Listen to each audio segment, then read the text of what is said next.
हम्म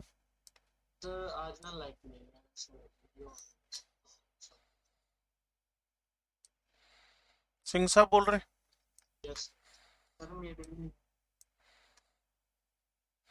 तुम एक ही मोहल्ले में रहते हो क्या?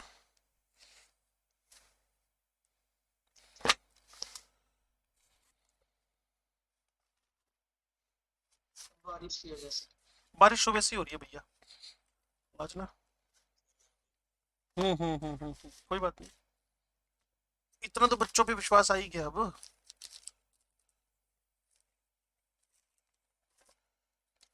तुमने क्वेश्चन पूछने थे यार, क्या करे बेटा?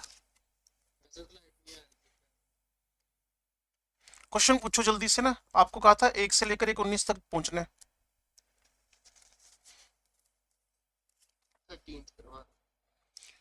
पहले 1 से 5 तक कोई डाउट है?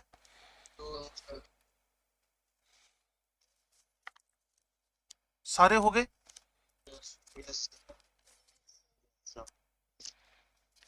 उसके बाद 16 से लेकर 110 तक कौन सा?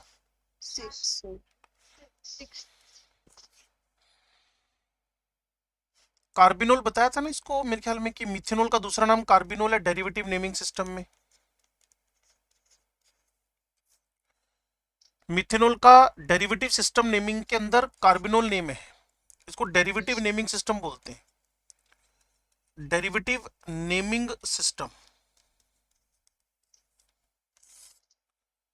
इसका नेम है कार्बिनोल। ठीक है भाई। तो अब इस पे जितने तुम एल्काइल ग्रुप लगाते चले जाओगे वैसे इसका नेम आएगा। जैसे इथेनॉल है, वैसे एपिक नेम तो इसका इथेनॉल है, लेकिन इसको मिथाइल कार्बिनोल बोलोगे आप, मिथाइल कार्बिनोल। उसके बाद एक और मिथाइल लगा दो तो तुम खुद ही बोल दोगे। हैं? इथाइल कहाँ है इसमें? हाँ, डाइमिथाइल कार्बिनोल बोलना है।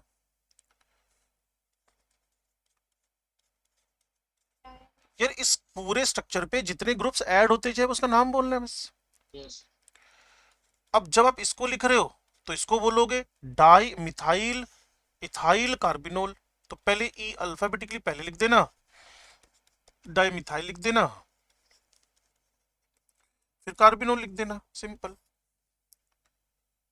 और जब आपसे वो 1.6 पूछ रहा है तो इथाइल बिल्कुल ठीक, मिथाइल बिल्कुल perfect, O H, it is ethyl methyl carbinol.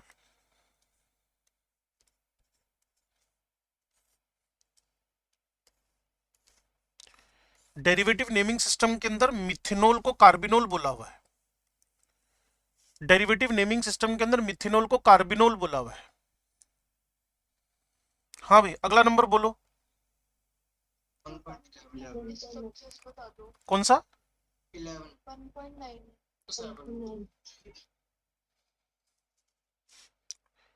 9 पूछने वाले शायद पिछली क्लास में ध्यान नहीं दे रहे थे क्लास में, मुझे लगता है। आइसोप्रोपाइलिडीन सुनते कोई भी जेमिनल ही बोलेगा ना, आइसोप्रोपाइलिडीन। पिछले राउंड में आपको आईडीईएन नहीं बताया था किसके पीछे लगता है, जेमिनल। तो ये जेमिनल डाइओल है, आइसोप्रोपाइलिडीन इसका नेम है, आइसोप्रोपाइलिडीन इसका नेम है। ठीक है ना? इसके बाद कौन आ रहा है आपके पास? इथाइलिन। इसके नाम को सुनते ही पता चल रहा है, और ये तो कल तुम्हारे क्लास के अंदर भी था, ये विसिनल है। इथाइलिडीन अगेन सफिक्स कौन आ गया? आईडीईएन, ये जेमिनल है।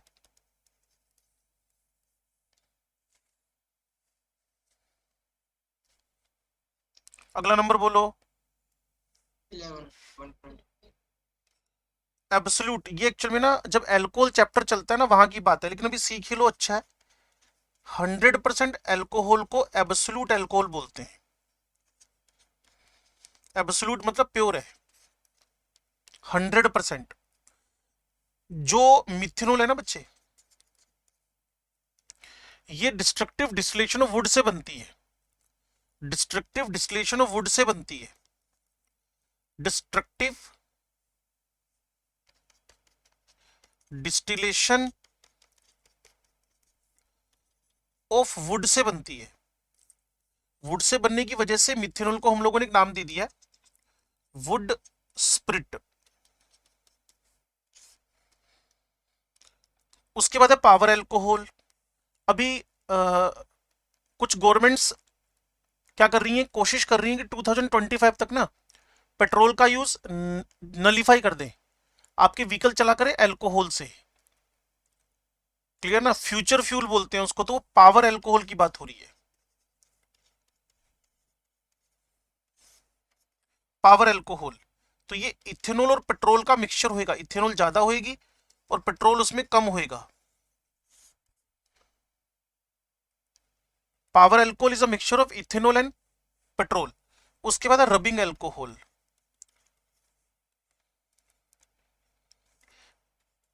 इलेक्ट्रॉनिक अपरेटिस वगैरह को जब वॉश करते हैं ना, तो पानी यूज थोड़ी करते हैं, तो हल्का फुल्का जिसको यूज करते हैं वो आइसोप्रोपाइल एल्कोहल होती है।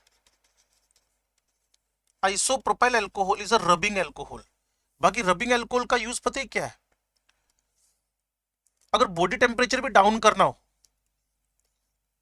अगर बॉडी टेम्परेचर भी डाउन करना हो तो भी आप बॉडी पे इसकी मसाज करोगे ना तो बॉडी टेम्परेचर डाउन जाएगा, क्योंकि ये वेपराइज होएगी, आपके बॉडी के टच में आने के बाद वेपराइज वेपराइज वेपराइज होएगी। और जब भी कोई अल्कोहल की ड्रॉप आपकी बॉडी पे गिर जाए तो ठंडा ठंडा लगता है, क्योंकि जैसे आपकी बॉडी पे सॉरी, जैसे आपकी बॉडी पे गिरती है इमीडिएटली वेपराइज हो जाती है वो, तो आपकी बॉडी हीट का लॉस करती है ना, उस वजह से आपको कूलिंग फील होगी। तो पावर एल्कोहल, रबिंग एल्कोहल, इसके अलावा एक आएगा मिथाइलेटेड एल्कोहल।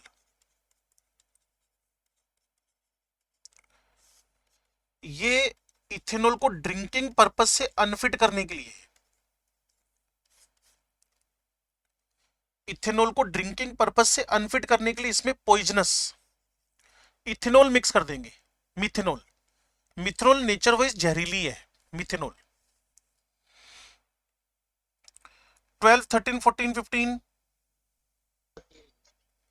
13 में थोड़ा सा ना फॉल्ट लगता है मेरे को बच्चे, ये ना असाइल ग्रुप है, ये वाला ग्रुप असाइल है, ये ACYL है, असाइल।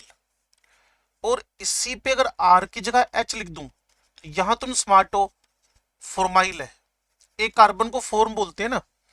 और अगर मैं इसकी जगह ये जो आर है इसको CH3CO कर दूं तो ये ACETYL है, एसिटाइल है,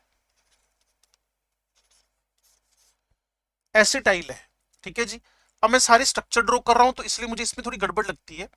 acid bromide CH3COBr, acetyl chloride, phenyl acetate.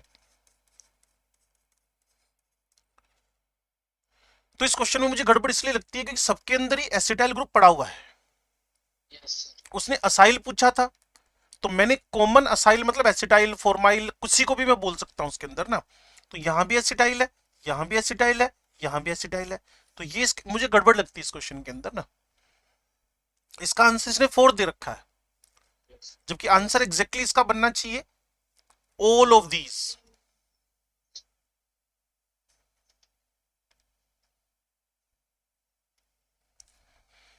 करो भी फटाफट करो, निपटाओ का, फिनोल शुरू करते हैं फिर।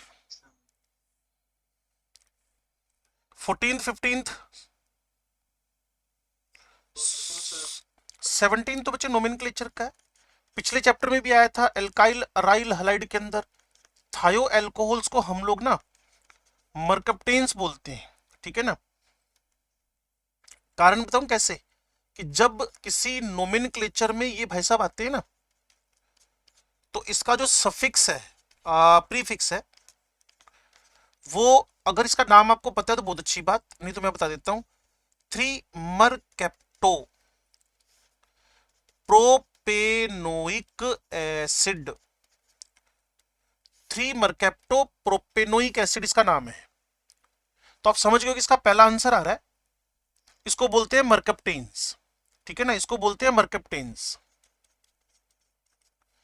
इन नोमेनक्लेचर में इसका सफिक्स प्रीफिक्स है मर्केप्टो, एसएच का प्रीफिक्स है मर्केप्टो। हाँ भी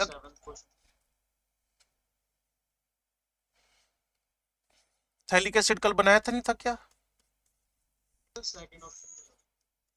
मेरे क्वेश्चन का जवाब तो दे दे।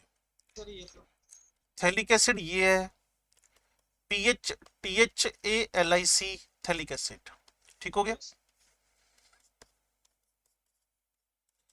COOH अगर मेटा पोजीशन पे लग जाए, कार्बोनिक भूल गया, कार्बोनेट वाला H2CO3, कमाल हो गया। पेप्सी कोक, इसको लिख लो आइसोथैलिक एसिड,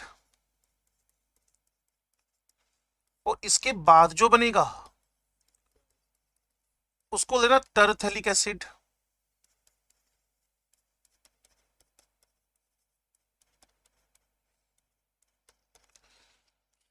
फिर कार्बोनिक एसिड बनेगा।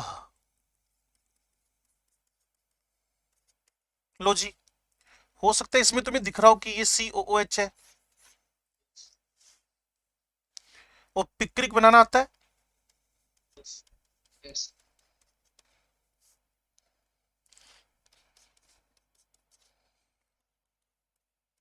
रूम टेम्परेचर पर या फिर वाटर के साथ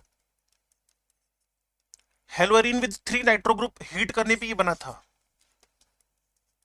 the compound which has no COOH but assigned as acid, picric acid. इसमें एसिड नहीं है लेकिन फिर भी एसिड है, पिक्रिक एसिड। हाँ भी बचे हुए दो, नो सर। श्योर है आप? Yes sir. चलो बताइए। फर्स्ट साइड दिखा दो प्लीज।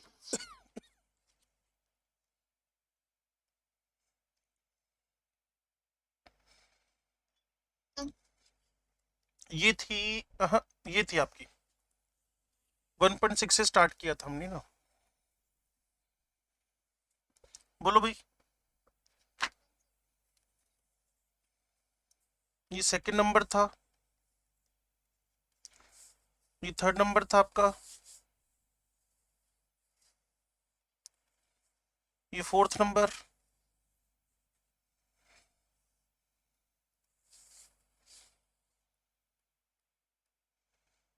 ये बीच में कहां से फंस गया कर।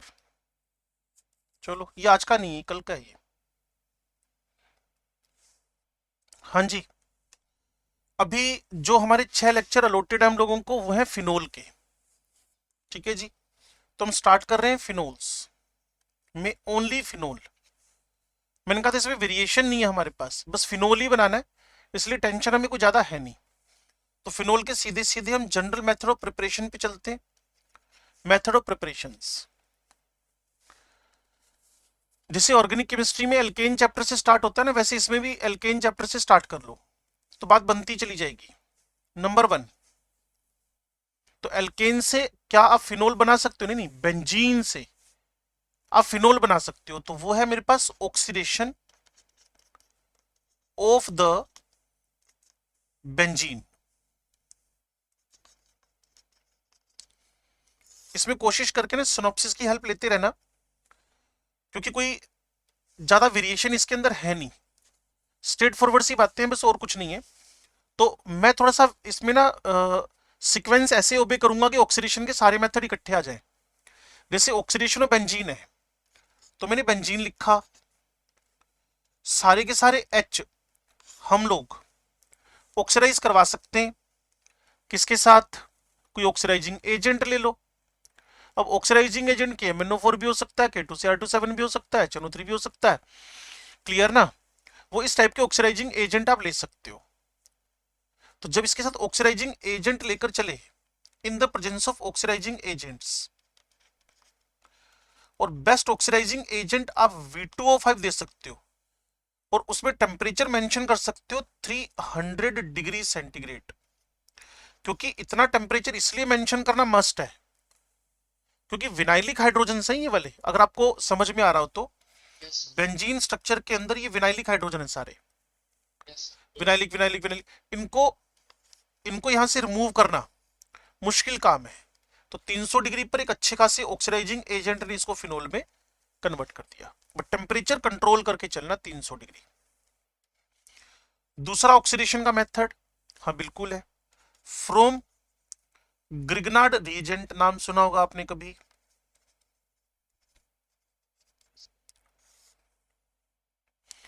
जैसे हम लोग, बस वो एक रेफरेंस रह गया ना, मैं बोलते बोलते बीच में रुक गया। अगर अल्कोहल बनाई होती ना हम लोग ने अल्कोहल, तो मुझे याद होता और आपको भी याद होता, हमने अल्कोहल तो पढ़ी नहीं, तो इसलिए समझो कि फिनाइल मैग्नीशियम क्लोराइड पे नेसेंट ऑक्सीजन या फिर लिमिटेड अमाउंट ऑफ ऑक्सीजन की रिएक्शन करवाए तो फिनाइल फिनोक्सी मैग्नीशियम ब्रोमाइड में कन्वर्ट हो जाएगा। क्लोराइड अगर, तो क्लोराइड में, यहां फिनाइल है, ये फिनोक्सी बन गया। इसके बाद एक स्टेप हमेशा आएगा, जब भी ग्रिग्नार्ड लेके चलोगे ना, जब भी ग्रिग्नार्ड रिएजेंट लेके चलोगे ना, एक स्टेप हमेशा आएगा। जब भी ग्रिग्नार्ड रिएजेंट लेके चलोगे, एक स्टेप ऑलवेज आएगा, एक स्टेप ऑलवेज आएगा, और वो आपके पास है हाइड्रोलाइसिस। तो बच्चे C6H5O पे H आ गया और बाकी मैग्नीशियम क्लोराइड OH बाहर हो गया, ये बाई प्रोडक्ट है आपके पास। अब सोचो, यहां अगर मैं मिथाइल लिख दूं, फिनाइल की जगह मिथाइल लिख दूं, तो आप मुझे आंसर बता सकते हो, मुझे ऐसा लगता है इथेनॉल या मिथेनॉल, CH3OH।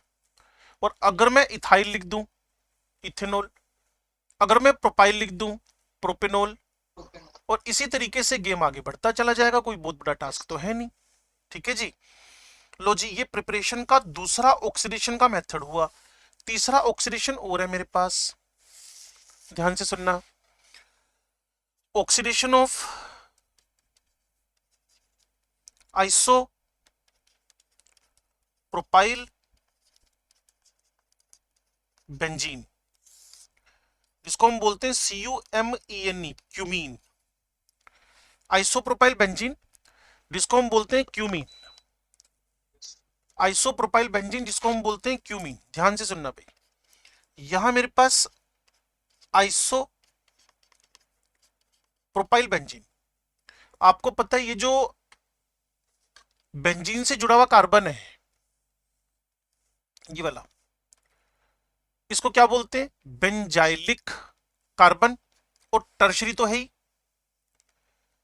इसको बोलते हैं बेंजाइलिक कार्बन, टर्शरी तो है ही। सो आपने आज तक सुना होगा benzylic is very very reactive, तो ये भी रिएक्टिव है। अगर मैं इसका ऑक्सीजन से लाइट की प्रेजेंस में रिएक्शन करवा दूं, तो ये तुम्हारा जो आइसोप्रोपाइल बेंजीन है ना,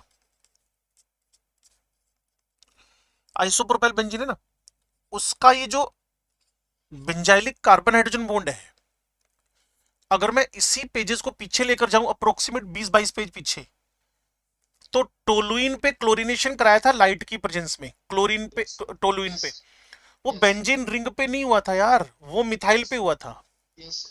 तो वही हरकत तो अब कर रहे, तो ये भाई साहब अब ऑक्सीडाइज होकर क्यूमीन हाइड्रो पर ऑक्साइड बना गए, क्यूमीन हाइड्रोपरऑक्साइड बना गए, ये भाई साहब क्यूमीन हाइड्रोपरऑक्साइड बना गए। और जैसे इस क्यूमीन हाइड्रोपरऑक्साइड को आप हाइड्रोलाइज करोगे, तो हो सकता है आप में से काफी बच्चों को इसके अंदर से फिनोल और एसीटोन साफ साफ दिख जाए। इसका मैकेनिज्म नहीं करवा रहे हम लोग, जनरल बात कर रहे हैं। देखो ये एसीटोन और बाकी बचा हुआ आपके पास कौन है, तो इसका बाई प्रोडक्ट एसीटोन, और इसका जो मेन प्रोडक्ट जिसके लिए हम लड़ाई लड़ रहे हैं वो है हमारा फिनोल। तो ऑक्सीडेशन के 3 मेथड हुए, बेंजीन पे ऑक्सीडेशन करा दिया V2O5 300 पे, ग्रिग्नार्ड का ऑक्सीडेशन करवा दिया, ग्रिग्नार्ड तो इटसेल्फ ही बहुत रिएक्टिव था, ग्रिग्नार्ड तो इटसेल्फ ही बहुत रिएक्टिव था, क्लियर ना। उसके बाद मैंने आइसोप्रोपाइल बेंजीन, और आइसोप्रोपाइल बेंजीन की मैंने खासियत बताई एक दो, सभी बच्चों को सुननी चाहिए। ये मेरे पास टर्शरी बेंजाइलिक हाइड्रोजन है, टर्शरी बेंजाइलिक हाइड्रोजन है जो हाईली रिएक्टिव है। टर्शरी बेंजाइलिक हाइड्रोजन है जो हाईली रिएक्टिव है। टर्शरी बेंजाइलिक हाइड्रोजन है जो हाईली रिएक्टिव है। ऑक्सीडेशन से ये हाइड्रोपेरोक्साइड और सारी जो बच्चे जानते हैं हाइड्रोपेरोक्साइड अनस्टेबल होता है। तो जैसे ही उसको हाइड्रोलाइज कराया, खट से एक तरफ कौन निकल गया, फिनोल, और दूसरी तरफ कौन आ जाएगा आपके पास, एसीटोन। ठीक है जी। और मैंने ये कहा था बच्चों को थोड़ा आप सिक्वेंसिंग में अपने सिनॉप्सिस पे थोड़ा सा डिपेंडेंट रह सकते हो। क्लियर ना। तो प्रिपरेशन मेथड का डिस्कशन आपसे हो रहा था बच्चे। प्रिपरेशन मेथड में फिनोल में प्रिपरेशन मेथड मैं जो उठा रहा हूं उसमें है क्यूमिंग। छठा नंबर मेथड मैंने बोर्ड पे लिख दिया है, 6th नंबर मेथड। इस 6th नंबर मेथड को ना वो ना एक नीचे बिल्कुल नीचे झांकोगे ना तो आइसोप्रोपाइल बेंजीन बनाना सिखा रहा है, जिसका मुझे कोई मतलब समझ नहीं आता कई बार। आइसोप्रोपाइल बेंजीन से आगे फिनोल बनाना। हाँ बोलो जी। पेज नंबर है 51। वो कह रहा आइसोप्रोपाइल बेंजीन को बनाना सीखो। मैंने कहा फिनोल बनाना है, आइसोप्रोपाइल बेंजीन क्यों बनानी है? बनाने में ज्यादा इंटरेस्ट है तो वही फ्रीडल क्राफ्ट रिएक्शन यूज कर लो। ये तो एक क्वेश्चन के फॉर्म में आप लिख सकते हो। यह H+ है। अब आप सोचो, इस H+ ने इस जगह अटैक किया, इसको एक कार्बोक्टाइन में बदल दिया और इस कार्बोक्टाइन ने जाकर बेंजीन पे अटैक कर दिया। AlCl3 ने इसका क्लोराइड चुरा लिया, ये कार्बोक्टाइन बन गया, जाकर अटैक कर गया। तो दोनों के केस में आपको आइसो प्रोपाइल बेंजीन मतलब क्यूमीन मिल जाएगा। सेकेंड रिएक्शन एक फ्रीडल क्राफ्ट रिएक्शन था।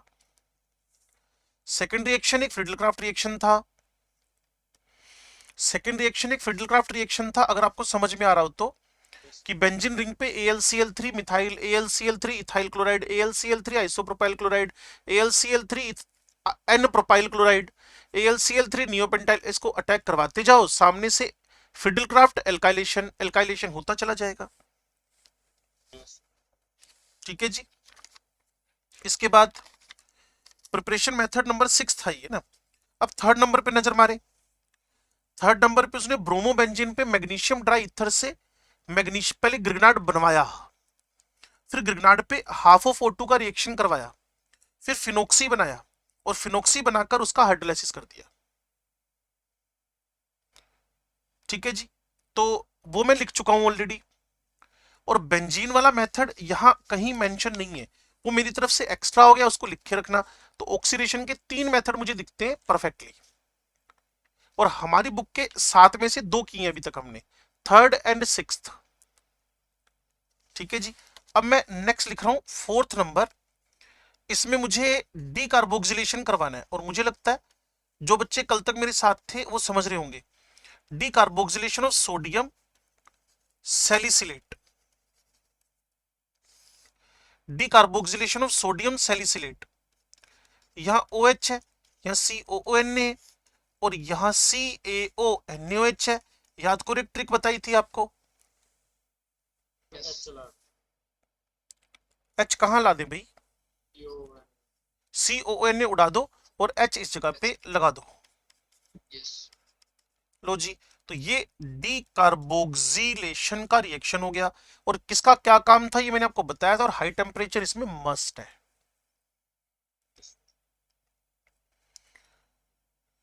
तो ये भी पुरानी रिएक्शन हो गई। ये आपके 7वें नंबर पे दे रखी है, ये आपके 7th नंबर पे लिखी हुई है, 7th नंबर पे, अगर आप देख पाओ तो। ठीक है जी। आगे बढ़े। चलो, इसके बाद एक पिछले चैप्टर में प्रोसेस आया था। पिछला चैप्टर मतलब अल्काइल अराइलाइड राशिग प्रोसेस, अगर आपको याद आ रहा हो तो। भूल गए?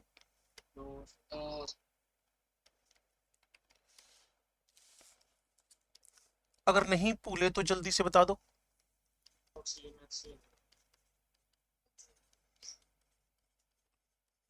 ऑक्सीजन में HCl लगा देंगे।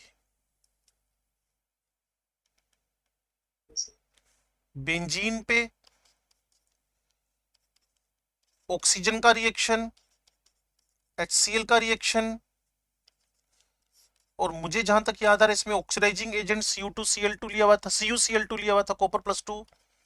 और मुझे जहां तक याद आ रहा है मैंने बताया था E0+ है, that's why it is a very good oxidising agent. बच्चे इधर उधर झांक रहे हैं। ये तो क्लोरोबेंजीन बन गया,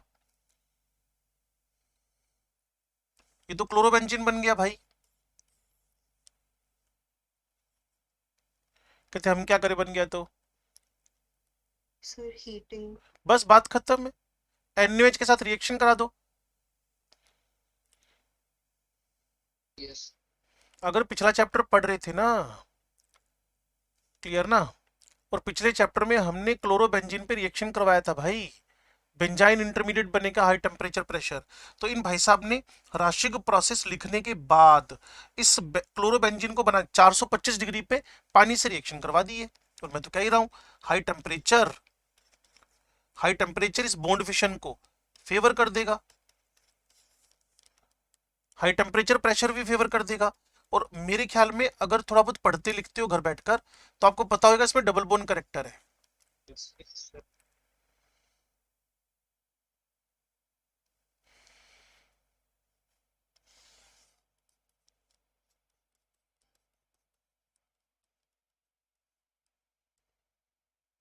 अवनीत तेरे घर पे है कि ये?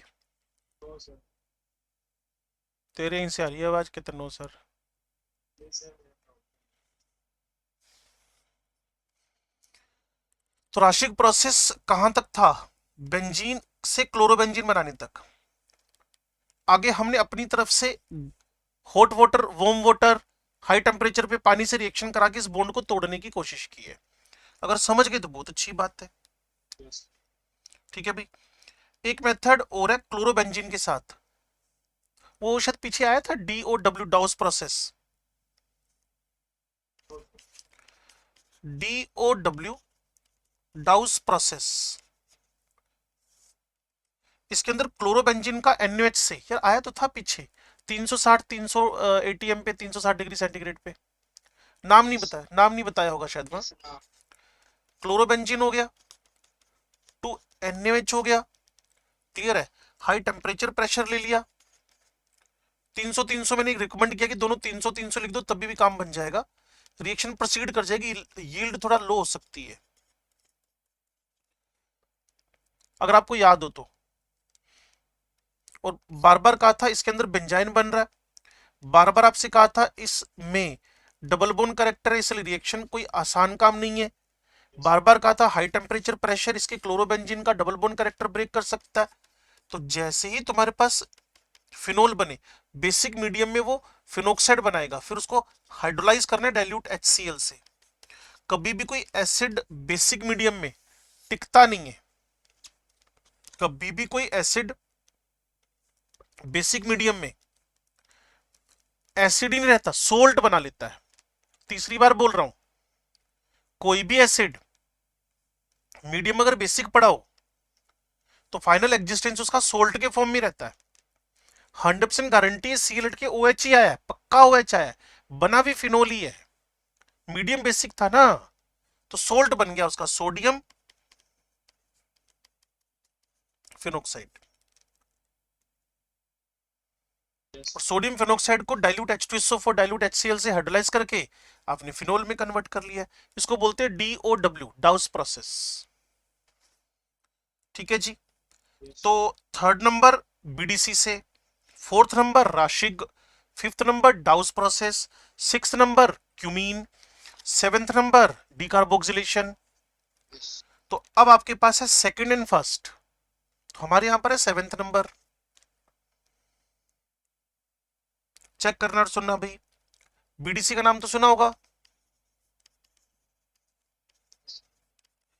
From benzene diazonium chloride. और मैंने पहले कहा था वैरायटी नहीं है हमारे पास, मैंने पहले कहा था वैरायटी नहीं है हमारे पास। और जब हमारे पास वैरायटी खत्म हो जाए ना, वैरायटी का मतलब क्या है कि आपको प्रोडक्ट साइड में सिर्फ एक ही प्रोडक्ट चाहिए, फिनोल। आपको कोई ग्रुप ऑफ फिनोल्स नहीं चाहिए, ठीक है ना, आपको प्रोडक्ट साइड में सिर्फ फिनोल ही चाहिए। इस रिएक्शन को तो आप ही कंप्लीट कर दो, ये primary amine aromatic amine aniline है, ये NaNO2 प्लस HCl है, आइस कोल्ड कंडीशंस है, 0 to 5 degree centigrade. What is the final product? Nylon 6 मतलब benzene diazonium chloride. Benzene diazonium chloride. बस इस बेंजीन डाइजोनियम क्लोराइड को फर्दर, और आपको बताया था जिसपे मिस्टर सिंह साहब ने कहा था इसमें हो क्या रहा है, मैंने बताया था बाद में उसको कि N2 पे प्लस है, और कभी भी अगर किसी लिविंग पे प्लस आ जाए तो उसकी लिविंग टेंडेंसी बढ़ जानी है. तो बस इसको हाइड्रोलाइज करना है.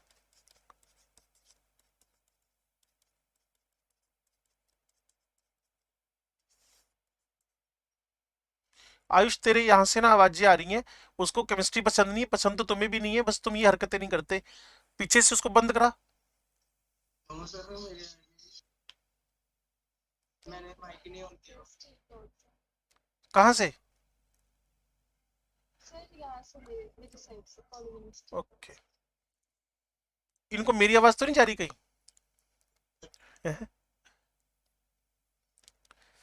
चलो. हाँ जी अवनीश सर कुछ कहना चाहते हैं?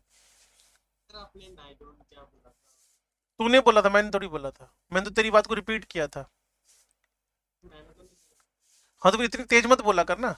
तू बोल बेंजीन डाइजोनियम बोला, तूने मतलब क्या बोला पता नहीं क्या बोला. साफ साफ बोला ना बेंजीन डाइजोनियम क्लोराइड. अब तू इतना छोटा बोलता है कि नाइलॉन 66 लगने लगा, वो एक पॉलीमर है, वो कभी टाइम आएगा तो वो भी पढ़ाएंगे. बेंजीन डाइजोनियम क्लोराइड ऐसे प्यार से बोलना होता है, बेंजीन डाइजोनियम क्लोराइड. तो बेंजीन डाइजोनियम क्लोराइड उसका हाइड्रोलाइसिस करवाया तो फिनोल आ गया. इसका एक ऑल्टरनेट भी सोचा जा सकता है सिंह साहब. अगर मैं टेम्परेचर एनिलीन बनते हो, बस यहाँ ना थोड़ा थोड़ा कभी कभी आपको ना, मतलब आपको तो क्या, मेरे को, आपको तो पता नहीं ना, मेरे को फिनोल की एल्कोहल चैप्टर की कमी नजर आएगी कभी कभी. अब एल्कोहल के बाद फिनोल आता है ना, तो ऑर्गेनिक केमिस्ट्री की रिदम है ये एक्चुअल में ना. तो फिनोल ऊपर चढ़ा दिया है, एल्कोहल पीछे कर दिया, तो कहीं कहीं एल्कोहल की कमी नजर आएगी. और यहां अगर मैं यही NaNO2HCl अगर टेम्परेचर ग्रेटर देन 5 डिग्री ले लूं, अगर आइस कोल्ड कंडीशन नहीं है, बुक वाले रूम टेम्परेचर लिख जाए, तो तुम तसल्ली से बिना सोचे समझे BDC बनाए बिना सीधे फिनोल बना सकते हो. उसका मैं आपको तरीका अभी सिर्फ एक छोटी सी ट्रिक बता देता हूं क्या है. एक्चुअल में NaNO2HCl को एग्जैक्टली आप क्या लिखते हो? HNO2. NaNO2 प्लस HCl को एग्जैक्टली क्या लिखते हो? HNO2 nitrous acid. NaNO2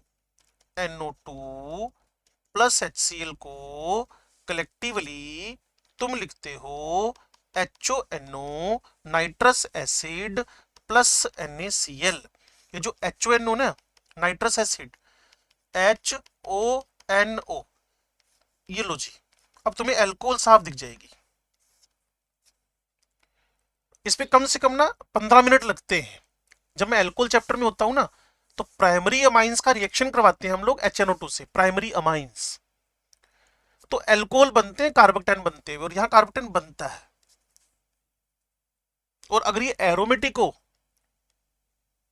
अगर ये एरोमेटिक हो, तो पिछले चैप्टर में मैं बताया था अराइल लाइड ने कि बेंजीन पे प्लस सुटेबल नहीं है, माइनस भी सुटेबल नहीं है, प्लस भी सुटेबल नहीं है, माइनस भी सुटेबल नहीं है, फ्री रेडिकल भी सुटेबल नहीं है, कुछ भी सुटेबल नहीं है, क्योंकि वो बेंजीन रिंग के साथ परपेंडिकुलर हो जाएगा ऐसे करके. और कोई भी अगर बेंजीन से परपेंडिकुलर हो जाए, कोई भी बेंजीन रिंग के साथ अगर परपेंडिकुलर हो जाए, तो पक्का वो रेजोनेंस में पार्टिसिपेट करना बंद कर देगा, और वो स्ट्रक्चर स्टेबल की जगह पे अनस्टेबल हो जाएगा, तो उसको हम लोग बनाते ही नहीं है. सिमिलरली यहां पर है. तो जैसे आपने टेम्परेचर 5 डिग्री से ऊपर लिया, BDC बन ही नहीं पाया, 5 से नीचे नीचे BDC टिका रहा, 5 से ऊपर BDC बने नहीं, सीधे सीधे फिनोल बन गया. हाइड्रोलाइज करने की भी नीड नहीं है. तो अब लास्ट एंड फाइनल पे चलता हूं, 8वां, जो आपके इसमें पहले नंबर पे लिखा हुआ है, आपकी बुक के अंदर पहले नंबर पे लिखा हुआ है, पहले नंबर पे लिखा हुआ है from benzene sulphonic acid, from benzene sulphonic acid.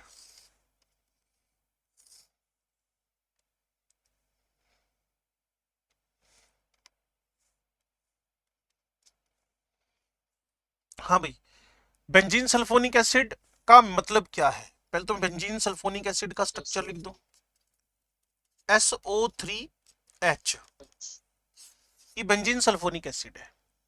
इसका सोडियम सोल्ट लेना है आप लोगों ने और NaOH के साथ फ्यूजन करवाना है। मेरे को ये रिएक्शन किसके जैसी लगती है मैं आपको पहले बता दूं, मेरे को ये रिएक्शन लगती है इसके जैसी, चौथे नंबर रिएक्शन जैसी लगती है। वहां उसने सोडियम सोल्ट लिया कार्बोक्सिलिक एसिड का, और अब जो इसने लिया है वो सोडियम सोल्ट लेगा सल्फोनिक एसिड का। देखो कैसे हो रहा है, एसिड का जब भी कभी बेस से रिएक्शन हो जाए तो बच्चे समझते हैं कि सोल्ट बन जाना है, इसका नाम बेंजीन सल्फोनिक एसिड है, इसका नाम सोडियम बेंजीन सल्फोनेट है। इसको NaOH के साथ में आपने फ्यूज करना है, मतलब सॉलिड NaOH ले लो, सॉलिड ये है सोल्ट, दोनों को इकट्ठा करके गर्म करना है, फ्यूजन वर्ड आता है वहां पे, फ्यूजन, हीट करना है। तो जैसे पीछे Na2CO3 निकला था ना, पीछे Na2CO3 निकला था ना, वैसे यहां पर भी कुछ ऐसी हरकत ही होगी। Na2, ये वाला Na2 बेसिक मीडियम है ना, तो यहां से एक्चुअली निकलता है Na2SO3 माइनस Na2SO3। और एक बात, अगर थोड़ी सी भी 11वीं का बैकअप होता ना तो मुझे बोलने में मजा बड़ा आता बात को ना, और तुम्हें समझने में बड़ा मजा आता कि एसिड्स अच्छे लिविंग ग्रुप होते हैं, बेस अच्छे लिविंग ग्रुप नहीं होते कभी भी। एसिड इलेक्ट्रॉन को अपनी तरफ खींच के बाजार से सामान लेकर आओ ना कभी भी पॉलीथीन वगैरह में, तो पहले पॉलीथीन की स्ट्रेंथ चेक करते हो, और पॉलीथीन कमजोर हो ना, फिर आपको वो कहता है गोदी में ले जाना, इसको पकड़ के ना, ऐसे ऐसे ऐसे मत इसको गोदी में ले जाना, नीचे बेस हाथ वाथ रख के ले जाना, और मान लो उसकी बात आपने मानी नहीं, क्लियर ना, फिर रास्ते में आपका काम हो जाना है, क्योंकि वो लिविंग ग्रुप अच्छा बन जाएगा, वो जो आपने हैंडलिंग की है ना उसको, वो टूट जाएंगे दोनों, अच्छा लिविंग ग्रुप है। वही हरकत हर एक एसिड करता है, वो इलेक्ट्रॉन को विड्रो। अरे एसिड का मतलब ही इलेक्ट्रॉन चूसने वाले हैं यार, इलेक्ट्रॉन खींचने वाले हैं, इलेक्ट्रॉन पुलर है यार। तो ये SO3H बहुत अच्छा इलेक्ट्रॉन पुलर है, तो हमने इस बात का बड़ा खतरनाक फायदा उठा लिया। और यहां बना तो फिनोल था, लेकिन बेसिक मीडियम से क्या बन गया, ONA। आपको कहा था थोड़ी देर पहले, फिनोल बेसिक मीडियम में अपना सोल्ट बना लेगा, बस उसके बाद हाइड्रोलाइज करवाओ, तुम फिनोल पे आ जाओगे। और कोई चाहता है कि मैं पहले बेंजीन लूं, फिर ओलियम से रिएक्शन कराऊं, फिर बेंजीन सल्फोनिक एसिड बनाऊं, फिर NaOH से रिएक्शन करा के बेंजीन सल्फोन, तो वो काम भी वो कर सकता है, मुझे कोई दिक्कत नहीं है, बस 11वीं में चलना पड़ेगा थोड़ा सा। इसको एज ए क्वेश्चन ले सकते हो आप, ये बेंजीन है, ये ओलियम का SO3 है, इलेक्ट्रोफिलिक। मैंने कहा था कि जब भी बेंजीन देखो, फिनोल देखो, एनिलीन देखो, बेंजोलेट देखो, साइनोबेंजीन देखो, नाइट्रोबेंजीन देखो, बस बेंजीन रिंग देखो, और जब भी आपसे बोले which type of the reactions are here, तो आपकी आंखों में आंसू आ जाने चाहिए, बस इमोशनल हो जाओ इमीडिएटली। कोई पूछे कैसी, तो आप बोलो ऐसी, कैसी, ऐसी, कैसी, ऐसी। Electrophilic substitution. बेंजीन देखो, क्लोरोबेंजीन देखो, फिनोल देखो, एनिलीन देखो, बेंजोलेट देखो, कुछ भी देखो यार, जब भी बोले which type of the reactions are here, जैसे उसने बोला इमीडिएटली तुमने इमोशनल हो जाना है बस। ऐसी ऐसी बोलना, ऐसी ऐसी, मतलब इलेक्ट्रोफिलिक सब्स्टिट्यूशन। लो जी। लेकिन इसकी सबसे बड़ी प्रॉब्लम जो मुझे समझ में आती है और तुम्हें भी समझ में आनी चाहिए, अच्छा लिविंग ग्रुप है, इस रिएक्शन में रिवर्सिबिलिटी है, इनको हटाना नहीं पड़ता, हट जाते हैं अपने आप ही। तो बेंजीन और बेंजीन सल्फोनिक एसिड में रिवर्सिबिलिटी है।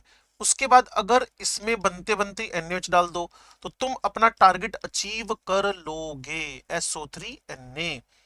It is sodium benzene sulphonate. उसके बाद ट्रीटमेंट करना ही करना है, इसको क्वेश्चन के फॉर्म में डील कर लो एजे, कि पहले बेंजीन था, फिर SO3 का रिएक्शन कराया, बेंजीन सल्फोनिक एसिड बन गया, NaOH से रिएक्शन कराया, सोडियम बेंजीन सल्फोनेट बन गया। इस तरह से कर सकते हो। ये इसके प्रिपरेशन मेथड्स का डिस्कशन चल रहा है, अगर आपको मेरी बात थोड़ा बहुत भी पता चली हो तो।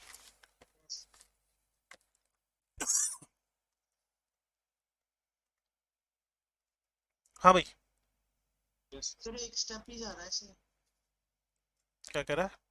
एक स्टेप ही जा रहा है ना सर, इसलिए बस बेंजीन से क्वेश्चन में सोडियम बेंजीन। हाँ हाँ, बेंजीन से SO3 रिएक्शन करके बेंजीन सल्फोनिक एसिड बनना बस, और फिर उसको NaOH से रिएक्शन करा के उसको सोडियम बेंजीन सल्फोनेट में बदल दो। उसके बाद जो ट्रीटमेंट करना है कर डालो। यस इंटरमीडिएट हमारा अनस्टेबल है, लास्ट में जो बना उसके इंटरमीडिएट कौन सा वाला? सर जो बीच में पहले बनाया था हमने, जो रिवर्सिबल हो रहा है। हाँ, ये इंटरमीडिएट नहीं बच्चे, ये प्रोडक्ट ही है, लेकिन ये प्रोडक्ट अनस्टेबल नहीं है तो स्टेबल, इसका लिविंग अच्छा है। तुम यूं सोचो ना, एल्केन पे आयोडीनेशन करवाया, एल्काइल आयोडाइड बना, साथ में HI बन गया, तो रिएक्शन रिवर्सिबल हो गई। तो इसका लिविंग ग्रुप इतना अच्छा था कि रिएक्शन से जैसे वो बाहर हुआ वापस बेंजीन बन गई। तो अब ये नहीं कहोगे अनस्टेबल, आप ये बोलोगे इसका लिविंग ग्रुप अच्छा है, दैट्स वाई रिएक्शन बैकवर्ड जाती है।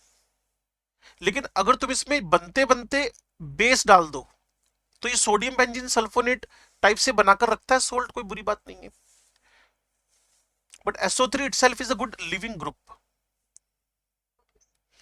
एक छोटी सी लाइन और लिख लो भाई, 9वें नंबर पे लिख लेना, इट इज मतलब फिनोल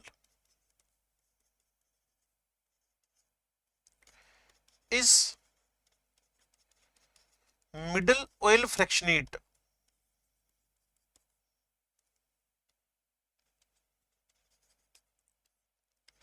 ऑफ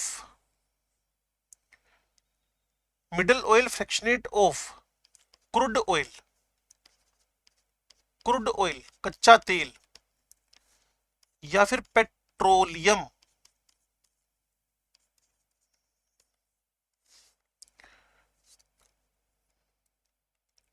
क्रूड ऑयल से जब ऑयल अलग अलग करेंगे ना, उसमें 3 टुकड़े होते हैं उसके।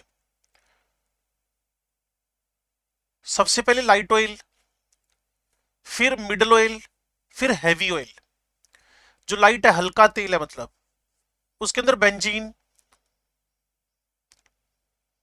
टोलुइन।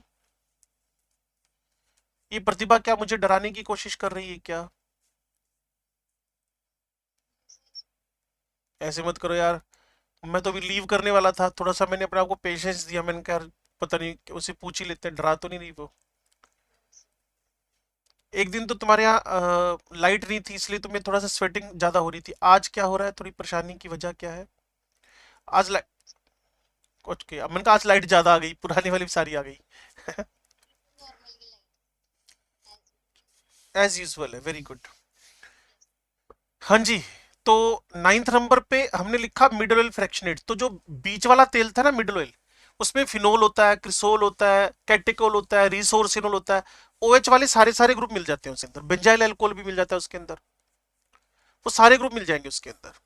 तो कुल मिलाकर ये प्रिपरेशन मेथड्स की एंडिंग हो गई है, प्रिपरेशन कोई लंबे नहीं खींच रहे इसकी, इसलिए मैंने बोला था अकेला कंपाउंड बन रहा है ना, इसलिए हमारा बोदर नहीं है। तो स्टार्ट के 3, अब आपको 2 मिनट दिए, जल्दी से रिवीजन मारो, साथ साथ में मैं बोलता हूं। हाँ भाई, कौन से में?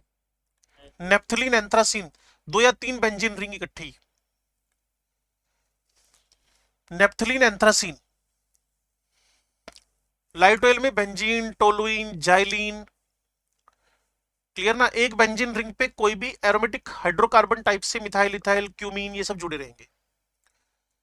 हाँ भाई, phenol, general method of preparations, oxidation of benzene करवाया, ग्रिग्नार्ड करवाया, आइसोप्रोपाइल बेंजीन कराया। ऑक्सीडेशन के तीन तरीके, ऑक्सीडेशन के तीन तरीके,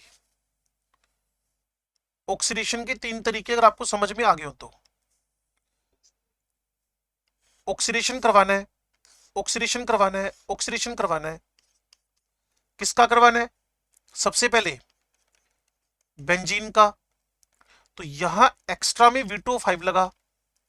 किसका करवाना है? ऑक्सीडेशन। नंबर 2 ऑक्सीडेशन किसका था भाई? Grignard, MgBr। यहां ऑक्सीजन सीधा दिया, हाइड्रोलाइसिस करवाना पड़ा साथ साथ में, क्लियर। और तीसरे नंबर पे किसका था? क्यूमीन। तीसरे नंबर पे था क्यूमीन, क्लियर है। इसमें भी ऑक्सीडेशन करवाया, बस बाद में हाइड्रोलाइसिस और करवाया।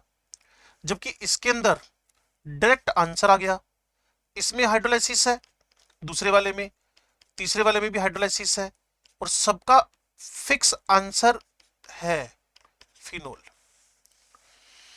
बेंजीन पे V2O5 ऑक्सीडेशन, MgBr पे ऑक्सीडेशन, क्यूमीन पे ऑक्सीडेशन,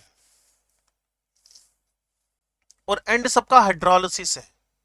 पीछे चले भाई एक बार, ये तीन मेथड मैंने बोर्ड पे लिख दिए इकट्ठे समरी बनाकर। Next, decarboxylation. चौथे नंबर मेथड को किसके साथ मिक्स करके लिख सकते हो? मैंने आपको पहले ही कहा था, 8वें नंबर के साथ, क्लियर है। तो यहां क्या लिया? सैलिसिलिक एसिड का सोडियम सोल्ट, और इधर क्या लिया आपने? SO3Na। दोनों का ट्रीटमेंट NaOH के साथ है, बस वहां गार्ड लगे हुए हैं CO टाइप से, ताकि मॉइस्चर एंटर ना करे। इसका भी फाइनल आंसर, दोनों का आंसर कॉमन था अगर आपको याद हो तो, सोडियम फिनोक्साइड। हाइड्रोलाइज करके कहां पहुंच गए? फिनोल पे। ये 4th and 8th number method था।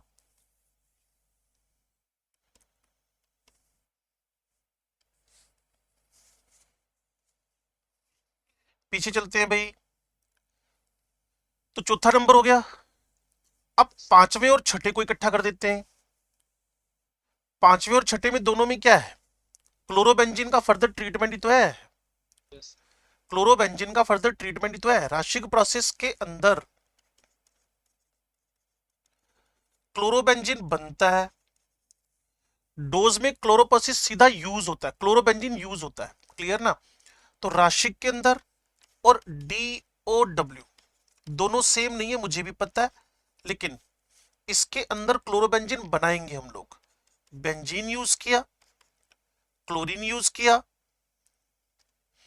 HCl के साथ ऑक्सीजन यूज किया, CuCl2। हाँ, अब जो क्लोरोबेंजीन बना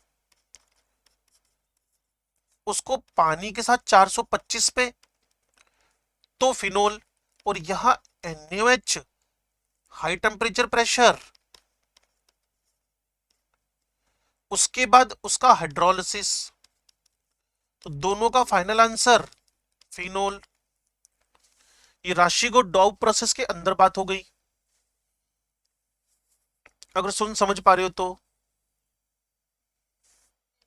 Yes, sir. तो हमारे पास मेथड नंबर 5, 6 बोर्ड पे लिखे जा चुके हैं। 7 नंबर में BDC को हाइड्रोलाइज करवाना है। 8 नंबर ऑलरेडी लिख चुके हो, 9 नंबर कुछ था नहीं। तो सिंपली अब क्या करते हैं हम लोग?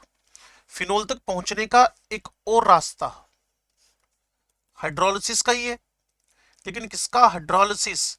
BDC, benzene diazonium chloride. तो पीछे जो 4-5 पेज भरे हैं आपने, वो एक ही पेज पे सारा कुछ आ गया है। फास्ट रिवीजन करना हो तो इसकी हेल्प ली जा सकती है।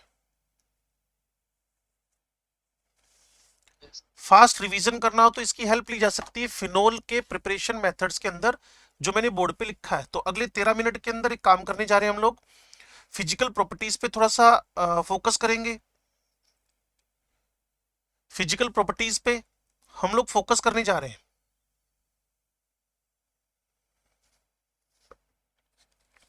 लो जी, फिजिकल प्रॉपर्टीज अगर आपके पास भी आपका सिनॉप्सिस पड़ा हुआ है तो खोल सकते हो उसको। फिर हम एसिडिक नेचर पकड़ेंगे, फिर केमिकल प्रॉपर्टीज।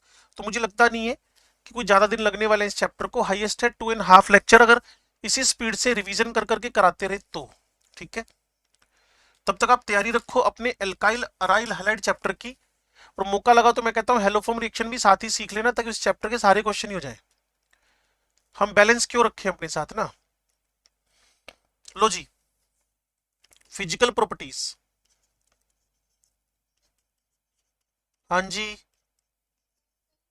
सर तो आप बता दो कहाँ से। वो पूरा आरपीएस सर मैंने बुकलेट आपका सारा के सारा उसका एल्काइल अराइल का जो बच बुच गया वो भी। इक्का दुक्का क्वेश्चन हेलोफॉर्म क्लोरोफॉर्म दिखते ही दिखने लगता है हम लोगों को। आज 1 से 19 क्वेश्चन आपने इसके कर लिए, बेनिफिट हो गया आपको, है ना। और फिनोल के क्वेश्चन हम लोग जैसे ही हमारी डाउट क्लास कल के बाद आपके कैलेंडर में अपडेट हुआ होगा ना। Yes sir. हाँ, तो जैसे ही कल डाउट क्लास हमारी हो गई, उसके बाद तुम्हारे पास सिर्फ फिनोल ही बचेगा। Yes sir. ठीक है ना। सर हाँ जी सर बोले। सर पिछले चैप्टर में सारा हो गया। हेलोफॉर्म रिएक्शन रहेगी बेटा। डाउट क्लास क्या कह रहा है? डाउट क्लास में सर। हाँ, कल जितना डाउट हो पाएंगे।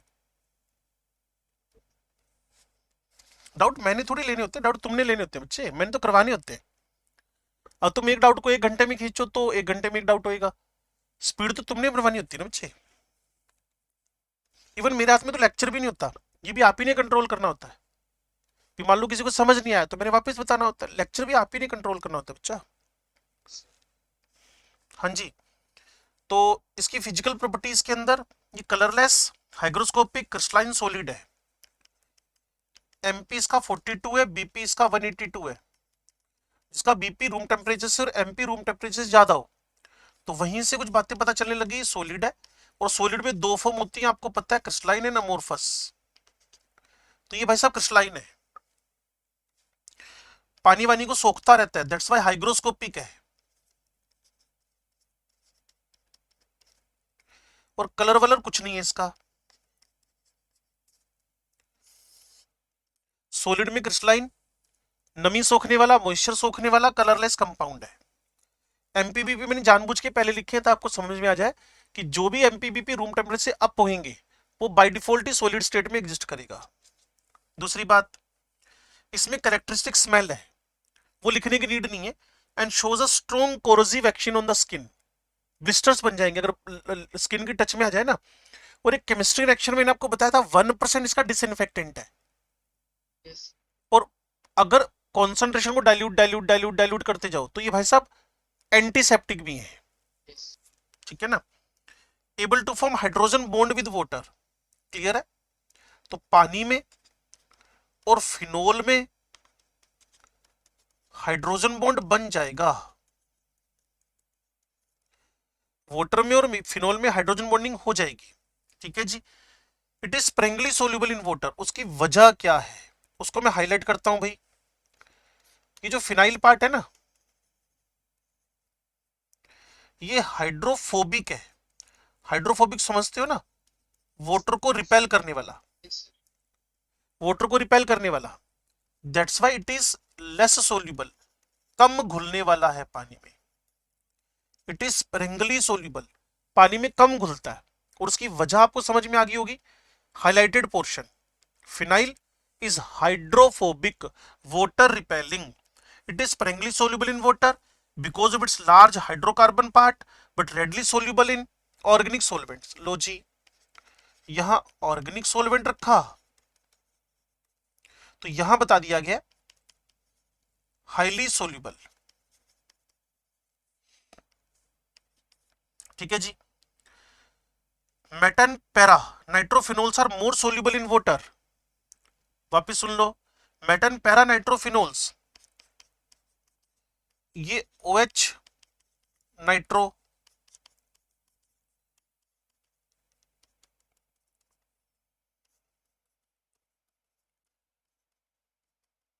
लो जी, are more soluble in water than ortho.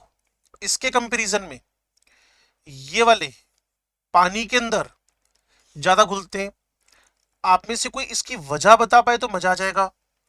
Clear? इसने कुछ नहीं लिखा, बस बता दिया भी क्यों। इसके अंदर ना इंट्रा एच बॉन्डिंग हो गई है। yes, इंट्रा एच बॉन्डिंग होने की वजह से इसको अगर एक ही मॉलिक्यूल में इंट्रा हो जाए, इंट्रा, तो उसको बोलते हैं कीलेशन। कीलेशन, और कीलेशन का मतलब होता है रिंग का बनना। जबकि ये करेंगे inter, yes, that's why these are more soluble in water.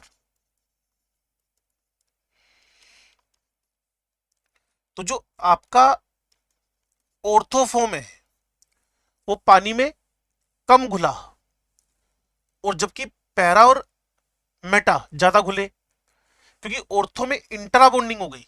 इसने लिखा दे फॉर्म बेटर। इससे अच्छा इसको परफेक्ट लाइन लिखनी चाहिए थी कि क्यों नहीं घुला।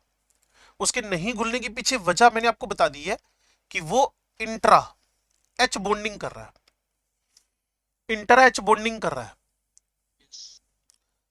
Poisonous in nature, antiseptic disinfectant अच्छी लाइन हो सकती है। लो कॉन्सेंट्रेशन हो तो ये एंटीसेप्टिक है, चैप्टर का नाम केमिस्ट्री इन एक्शन। और अगर हाई कॉन्सेंट्रेशन में हो तो ये भाई साहब डिसइंफेक्टेंट है। और एंटीसेप्टिक लिविंग ऑर्गेनिज्म पे यूज होता है, अगर आपको पता हो तो।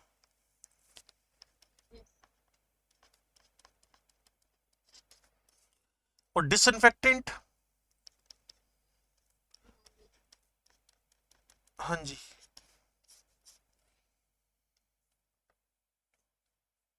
ठीक है जी। BP of phenol are higher than BPs of aromatic hydrocarbons.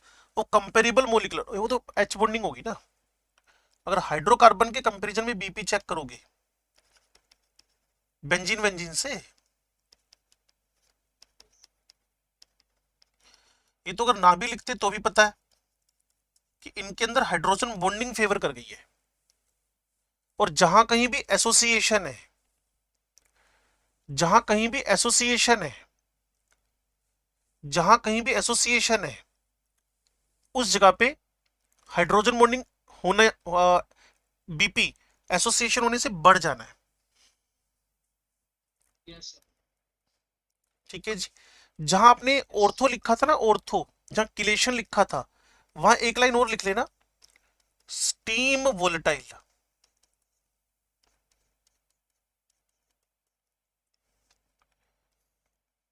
Steam volatile, ortho nitrophenol is steam volatile but para is not. अब इसके लिए ना लास्ट ईयर के एक चैप्टर पे जाना पड़ेगा, उसका नाम है प्यूरिफिकेशन। लेकिन पिछले साल जो हमारी सारी 11th थी उनके साथ प्यूरिफिकेशन हो नहीं पाया था, तो हमने उसको 12वीं के साथ मिला रखा है। 4 लेक्चर है बिल्कुल एंड में जाकर।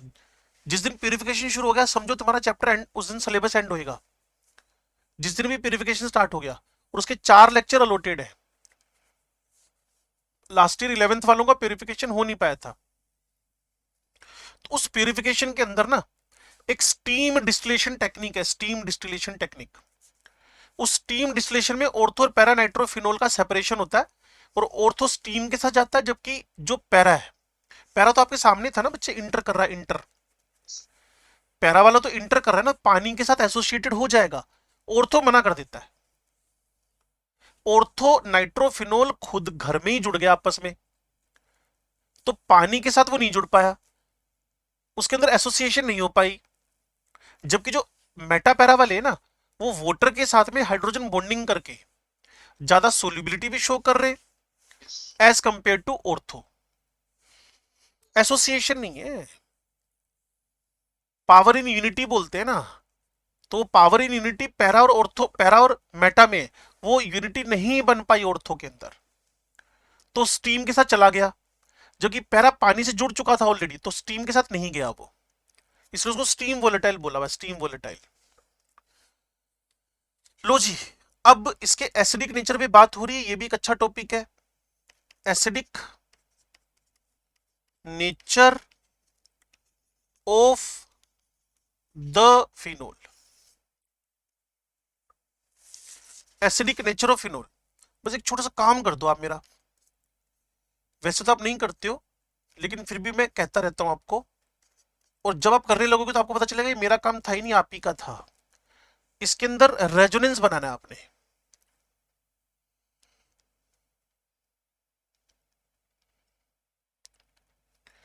इसके अंदर रेजोनेंस बनाना है आपने।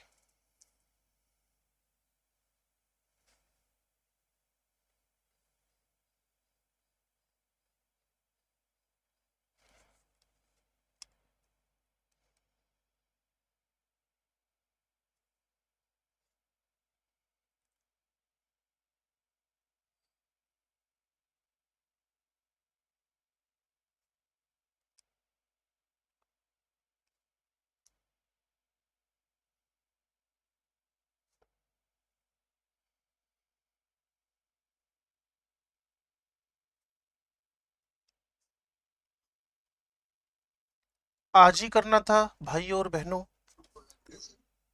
Plus mesomeric effect, Yes. जब केमिकल रिएक्शन करेंगे तब एक बार और ये वाली सेम हरकत करेंगे। अब ना O पे प्लस का चार्ज आ गया, Yes. O को गुस्सा आ गया, O ने प्रोटॉन को धक्का देके बाहर भगा दिया, चल भाई तू बाहर चल। बस हमें क्या चाहिए था, प्रोटॉन एसिडिक नेचर हो गया। अब जब ये phenol due to positive charge on the oxygen atom of phenol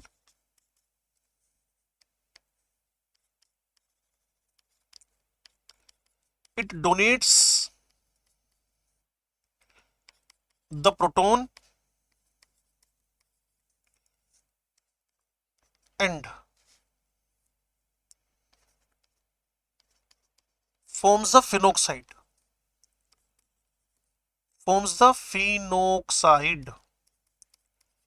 इसी फिनोक्साइड को तुम फिनोलेट भी बोलते हो, इसी फिनोक्साइड को तुम लोग फिनोलेट भी बोलते हो, इसी फिनोक्साइड को तुम लोग फिनोलेट भी बोलते हो। अब क्या होने वाला है, ये आपके पास है फिनोल, फिनोल बड़ा दुखी चल रहा है क्योंकि इसके O पे क्या आ चुका है, रेजोनेंस की वजह से प्लस का चार्ज। तो इस दुखी मन से इसने अपना प्रोटॉन बाहर निकाल दिया, लेकिन जैसे प्रोटॉन निकाला ये फिर सुखी हो गया। क्योंकि अगर तुम फिनोल के रेजोनेंस स्ट्रक्चर्स को देखो कॉन्टिन्यूअसली तो ये इक्विवेलेंट नहीं है। Yes. लेकिन अगर तुम जो फिनोक्साइड, और हमेशा का रूल रहा है ऑर्गेनिक केमिस्ट्री का, हमेशा केमिस्ट्री में ये रूल रहा है कि अगर कोई भी एसिड प्रोटॉन डोनेट करने के बाद, अगर कोई भी एसिड प्रोटॉन डोनेट करने के बाद बने हुए एनायन को स्टेबल कर ले तो एसिडिक नेचर बढ़ गया। Yes. तो फिनोक्साइड फिर वापस रेजोनेंस करना शुरू कर गया। इसमें O पे प्लस भी नहीं आएगा अब तो,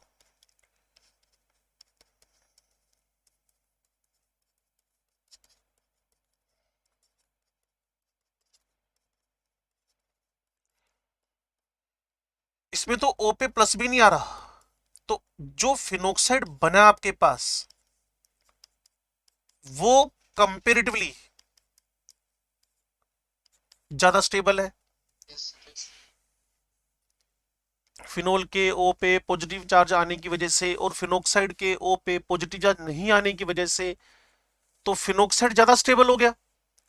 तो रिएक्शन प्रोसीड्स इन फॉरवर्ड। अगर आपको थोड़ा सा भी अगर इक्विलिब्रियम वाला टॉपिक समझ में आता है तो इस एरो का साइज देखना, फॉरवर्ड का एरो बड़ा है और बैकवर्ड का एरो छोटा है, मतलब रिएक्शन फॉरवर्ड में ज्यादा प्रोसीड कर रही है। और क्यों प्रोसीड कर रही है, क्योंकि मैंने नीचे 3 वर्ड्स लिख दिए, this phenoxide is stabilised by resonance.